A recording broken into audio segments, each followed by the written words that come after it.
Hello दोस्तों, मैं मनोज सिंह और कॉन्सेप्ट ऑफ इलेक्ट्रिकल में पहले कुछ क्वेश्चन मैं करा चुका हूं और कुछ और एप्लीकेशन में कराने जा रहा हूं। तो आइए देखते हैं वो कुछ और एप्लीकेशन या कुछ जो क्वेश्चन आए हुए हैं वो किस टाइप के हैं। तो चलिए देखते हैं। सबसे पहला क्वेश्चन है, if 2 metre long conductor has cross sectional area of 0.25 metre square and resistance 5 ohm, find its resistivity. यानी यहाँ पे जो है एरिया जो है वो 0.25 मीटर स्क्वायर दे रखा है आपका, और रेजिस्टेंस 5 ओम, लेंथ 2 मीटर। तो R equal to rho L upon A निकाल लीजिए।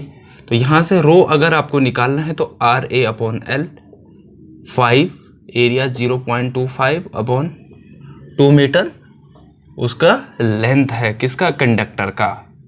तो यहाँ से देखे 5/2 और 20 यहाँ 100, 5 तो 5/8 ओम मीटर रेसिस्टिविटी उस वायर की आ जाएगी। तो बहुत सिंपल क्वेश्चन है, आपको अगर फॉर्मूला याद है तो एकदम से क्वेश्चन हो जाएगा। ओके, नेक्स्ट क्वेश्चन देखते हैं। Condition in Ohm's law is that, यानी ओम्स लॉ की कंडीशन क्या बताई थी। ओम्स लॉ की कंडीशन में मैंने बताया था टेम्परेचर क्या होना चाहिए, कांस्टेंट होना चाहिए। अगर टेम्परेचर कांस्टेंट होगा तो R क्या हो जाएगा, कांस्टेंट।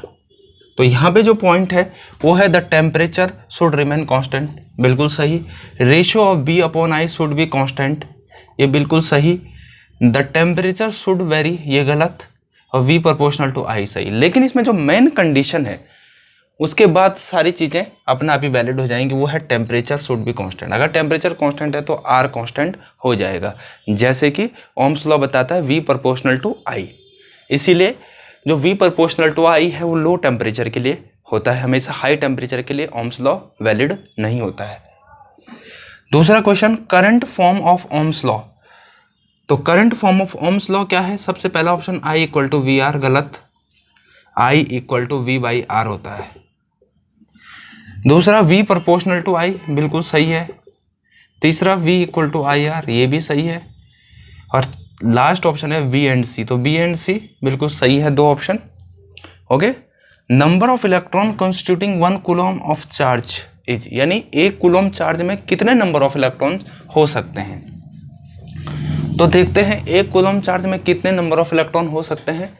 तो वो है N equal to Q upon E, N equal to Q upon E। तो N number of electron, Q charge, 1 coulomb है, 1.6 इंटू 10 की पावर -19। तो यहां से आ जाएगा 6.25 इंटू 10 की पावर 18। ओके, नेक्स्ट क्वेश्चन देखते हैं। 1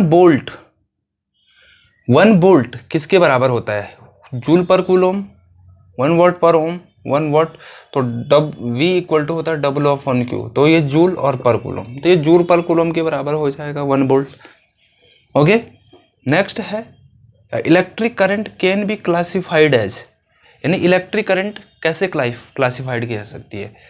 तो कंडक्शन करंट, अगर कोई वायर है तो उसमें करंट फ्लो हो जाएगी, ये बिल्कुल सही है। कन्वेक्शन करंट, यानी यहाँ पे अगर कोई टच ना हो दोनों कंडक्टिंग, तो इसके बीच क्या होती है, एयर होती है या कोई और मीडियम, यानी उस मीडियम के थ्रू जो करंट पास होती है उसको क्या करने, कन्वेक्शन करंट। दूसरा डिस्प्लेसमेंट करंट, डिस्प्लेसमेंट करंट का मतलब होता है rate change of electric field या चेंज ऑफ इलेक्ट्रिक फील्ड के कारण। तो ये तीनों हो जाएंगे all. Point form of Ohm's law is represented by, यानी जो ओम्स लॉ है उसका पॉइंट फॉर्म कैसे रिप्रेजेंट किया जाता है। तो आइए देखते हैं। यहां पे जो है J इक्वल टू जो sigma E, J equal to sigma E, इसको हम बोलते हैं पॉइंट फॉर्म, इसी को हम बोल देते हैं vector form of Ohm's law. और यही एक्चुअल लॉ भी है, यही क्या है, actual law of Ohm's law. अगर आप इसको देखें तो J current density I upon A, sigma 1 upon resistivity, और E हो जाता है V अपॉन L, यानी वोल्टेज और लेंथ ऑफ कंडक्टर। यहाँ से V equal to rho L upon A into I, तो रो L अपॉन A क्या हो जाता है, R। तो this is corollary of Ohm's law, ये ओम्स लॉ की कोरोलरी है जो इससे मिलके बना है।